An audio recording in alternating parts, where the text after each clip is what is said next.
Salut tout le monde et bienvenue sur la chaîne. Aujourd'hui on récapitule The Danger in Mayat. Installez-vous confortablement, c'est parti. Kyotaro est un lycéen solitaire et ténébreux qui passe ses journées à fantasmer sur la manière dont il pourrait éliminer tous ses camarades de classe, en particulier la fille la plus populaire de l'école. Pourtant, malgré ses sombres pensées, il se retrouve constamment embarqué dans des situations qu'il n'a pas du tout planifiées. Son refuge habituel, c'est la bibliothèque, et c'est précisément là qu'il croise Hana pour la première fois de près. Il la surprend en train d'engloutir un onigiri à une vitesse terrifiante, avant de l'entendre émettre des sons dignes d'un animal en détresse. Kyotaro n'en revient pas. Sa supposée victime est une catastrophe ambulante qui dévore un paquet de chips à elle seule, de quoi nourrir plusieurs personnes. Il essaie de se concentrer sur son livre pour évaluer le niveau d'idiotie d'Hana, mais elle l'interrompt involontairement en se mettant à faire ses devoirs, puis réalise qu'elle n'a pas son cutter. Par réflexe, Kyotaro en sort un de sa poche, et face à sa stupidité attendrissante, il n'a d'autre choix que de le lui donner.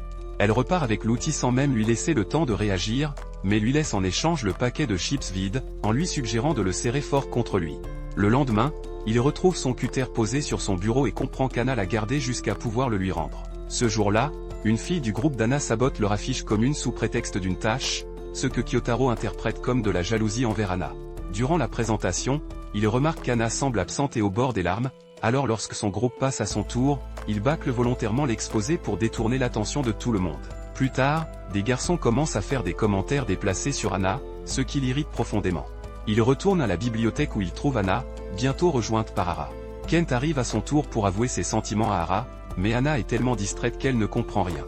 Kyotaro, caché derrière les étagères, fait tomber un livre par accident, trahissant sa présence. Hana le repère et lui demande de faire semblant d'être un chat. Comme il est trop mauvais, elle vient en personne lui montrer comment faire. Sur le chemin du retour, il aperçoit une boutique de magazines et s'apprête à en acheter un quand Hana débarque, habillée très élégamment. Il l'observe discrètement tandis qu'elle se comporte comme une véritable célébrité face aux autres clients. Une fois rentré, il achète le magazine et découvre les photos d'Hana, réalisant à quel point son univers est différent du sien.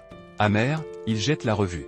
Le lendemain, il surprend un garçon populaire, Nanjo, qui drague Hana dans la rue. Pour interrompre la scène, Kyotaro lâche son vélo qui part tout seul, stupéfiant les deux. Lorsque Shiro, la meilleure amie d'Hana, lui demande pourquoi, il prétend avoir confondu accélérateur et frein. Sa réponse absurde fait éclater Hana de rire, et Kyotaro rougit malgré lui. De retour à la bibliothèque, Hana dévore encore un snack mais a besoin d'eau. Elle part en remplir un récipient et en renverse la moitié en chemin. Kyotaro nettoie discrètement, puis court l'aider, mais elle a déjà commencé à mélanger sans lui, le forçant à boire le verre par gêne. Elle lui laisse encore les restes à jeter avant de partir. En classe, ses pensées sombres reviennent, mais il se convainc qu'Hana joue avec lui, alors qu'en réalité elle a juste chaud. À la bibliothèque encore, elle lui emprunte son éventail, il détecte une bonne odeur qu'il nie farouchement. Quand elle reçoit un appel, elle se cache sous la table et lui demande de couvrir sa présence. Shiro arrive, cherche Hana, puis lui explique qu'Hana mange en secret pour la protéger de ses allergies. Hana surgit de sous la table, embarrassée. Lors du festival culturel, Hana lui demande d'aider à réaliser l'affiche de classe. En travaillant avec Hara, il remarque le nom d'Hana inscrit sur une pierre tombale et doit admettre que c'est lui. Hara dédramatise tout. Il l'aide ensuite à peindre, et Hana vient s'excuser sans qu'il comprenne pourquoi, avant de lui demander de lui faire son maquillage. Tétanisé, il disparaît rapidement. Il suit ensuite le groupe d'Hana jusqu'à une salle où une grande carte de leur ville est étalée au sol. Hana lui parle des boutiques du quartier et lui révèle qu'il habite à quelques rues l'un de l'autre. Quand il sort son téléphone pour photographier la carte, elle s'en empare pour prendre un selfie avec lui. Le lendemain, souffrant d'une migraine, il se retrouve à l'infirmerie. Il reconnaît les chaussures d'Hana derrière le rideau. Celui-ci glisse accidentellement, révélant Hana endormie. Elle se réveille et lui dit qu'elle est soulagée de le voir. Alors qu'Hana se retrouve allongée près de Kyotaro à l'infirmerie, son simple fait d'être là suffit à faire monter sa tension d'un cran. Elle lui demande ce qui ne va pas, et il prétexte un mal de tête.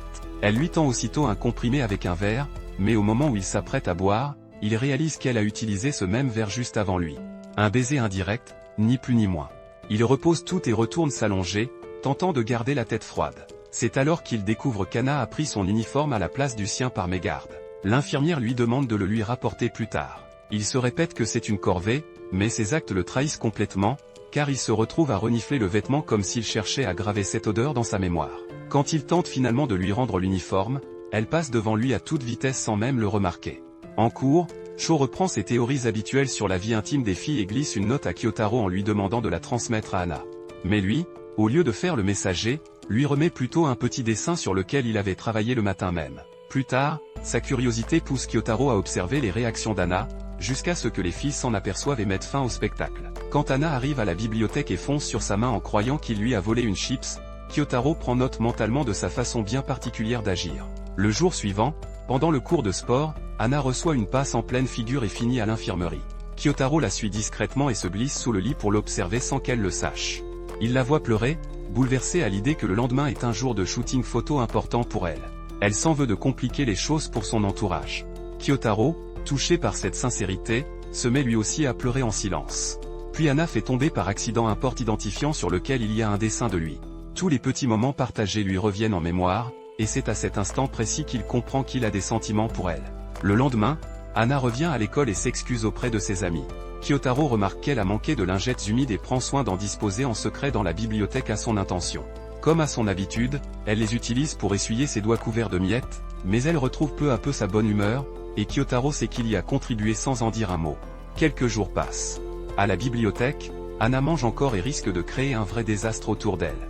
Il intervient maladroitement et suggère d'aller faire quelque chose ensemble. Elle lui demande d'aller chercher ce dont ils ont besoin, et lui obéit immédiatement. Elle le rattrape en riant, lui confiant que c'était une blague, et propose qu'ils y aillent ensemble.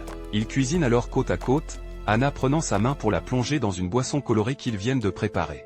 Elle boit le tout d'un trait avant qu'un professeur ne surgisse et la fasse s'étouffer de surprise.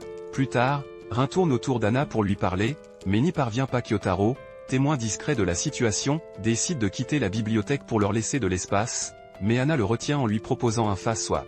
Il décline et file vers la sortie, où Serena le stoppe en lui demandant d'observer en silence. Anna brise la glace avec Rin, lui offre des bonbons, et tout rentre dans l'ordre sans accroc. Kyotaro réalise à quel point les gens gravitent naturellement autour d'Anna.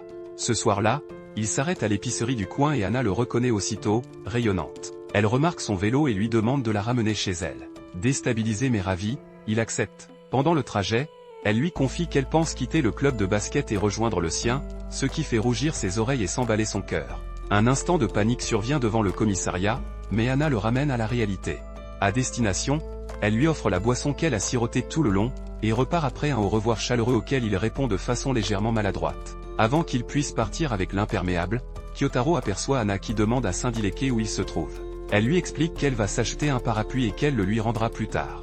Dès qu'elle tourne les talons, il jette un œil dans son sac parce qu'il presse qu'elle a oublié son portefeuille. Et effectivement, c'est bien le cas. Il se lance alors sous la pluie pour la rattraper, essayant de garder son sac au sec, tandis qu'Anna fait de son corps un bouclier pour le protéger de l'averse. Elle lui demande ensuite de glisser le portefeuille dans son imperméable, et c'est là qu'il remarque qu'elle avait un parapluie depuis le début, contrairement à ce qu'elle lui avait dit. Il s'exécute maladroitement, déboutonne le manteau et lui remet le portefeuille. Quelques minutes plus tard, elle revient avec un nouveau parapluie et des snacks, lui offrant une glace en guise de récompense.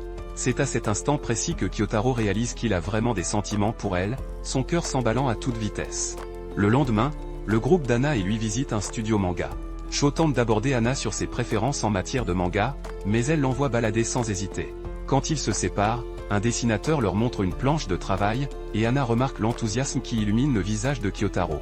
Elle le traîne alors devant tout le monde en réclamant de la place pour lui, ce qui le force à révéler sa vraie personnalité. Puis vient la scène de l'ascenseur, où la proximité forcée avec Anna active tous ses sens. Il ferme les yeux et se concentre intensément pour garder son calme.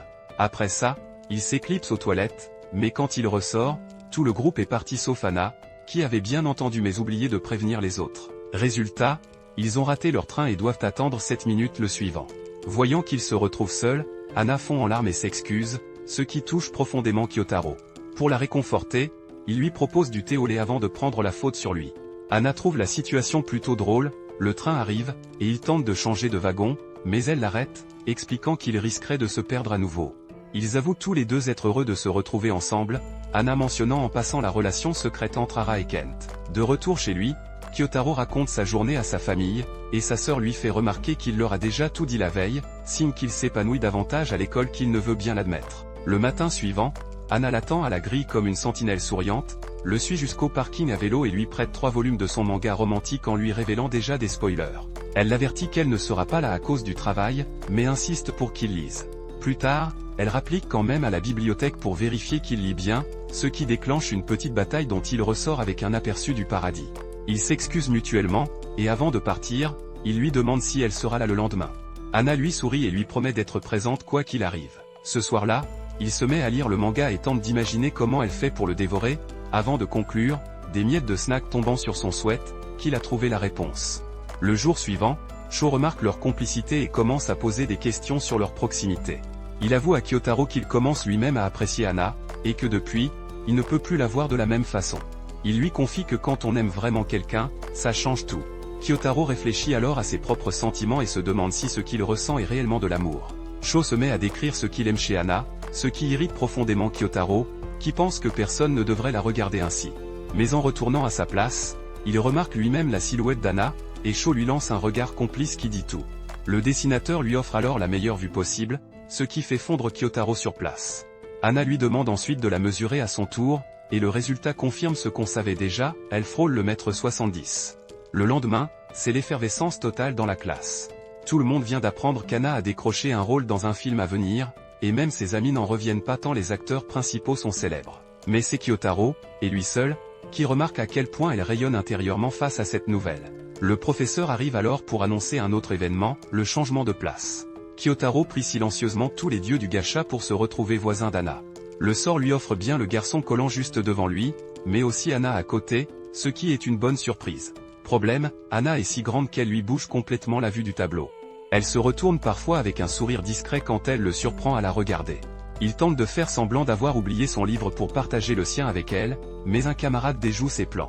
Sans voir le tableau, il finit par s'appuyer accidentellement sur l'épaule de son autre voisine, qui lui propose gentiment de copier ses notes. Hana le voit et s'énerve, lui reprochant ce qu'elle-même faisait pourtant quelques instants plus tôt.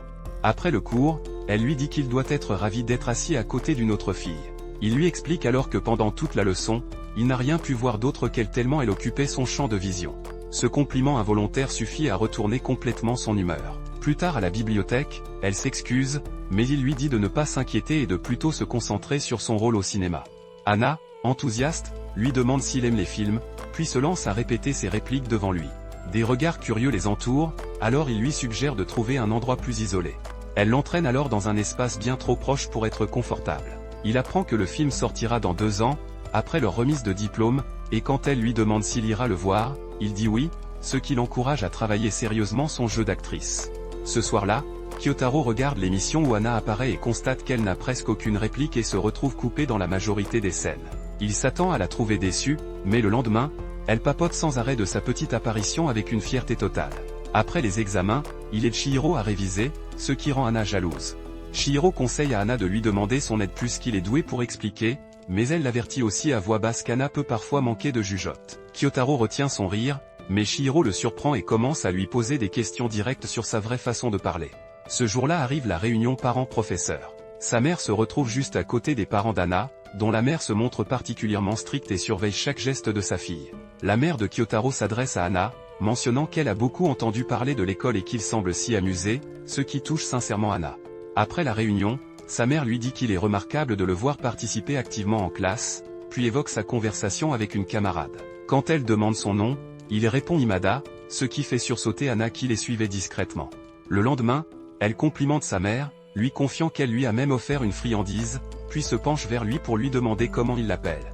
La proximité le met mal à l'aise et il détourne la conversation en lui rappelant ses devoirs. Hana sort ses notes et lui demande de l'aider comme il l'a fait pour Chihiro.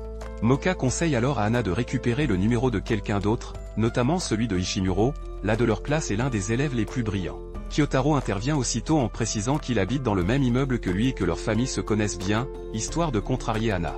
Mais quand cette dernière s'apprête à demander le contact d'Ishimuro, Kyotaro se lève brusquement pour interrompre la scène, convaincu désormais qu'Hana cherchait bien son numéro à lui depuis le début. Il se jure intérieurement de lui obtenir ses coordonnées très bientôt. Le soir venu, en lisant le manga qu'Hana lui a prêté, il reconnaît dans les personnages principaux un reflet troublant de leur propre relation, même si son cerveau met un moment à assembler les pièces. Le lendemain, il revoit le même garçon dragueur rôder autour d'Hana, cette fois accompagné d'une fille pour attirer Chihiro dans son piège. Hana comprend immédiatement ses intentions et refuse de suivre Chihiro, mais cette dernière interprète mal son refus et croit qu'Hana se permet de critiquer Nanzu sans raison valable. Plus tard, Kyotaro croise Hana en pleurs près des casiers. Elle retrouve aussitôt le sourire en l'apercevant, puis lui demande s'il joue aux jeux vidéo. Il repense à toutes ses vantardises passées sur ses soi-disant talents de gamer. Hana lui confie que son père est passionné et qu'il possède toutes sortes de consoles. Leur conversation est inter. Voilà pour cet épisode. Si ce récap vous a plu, likez et abonnez-vous pour la suite. À très bientôt.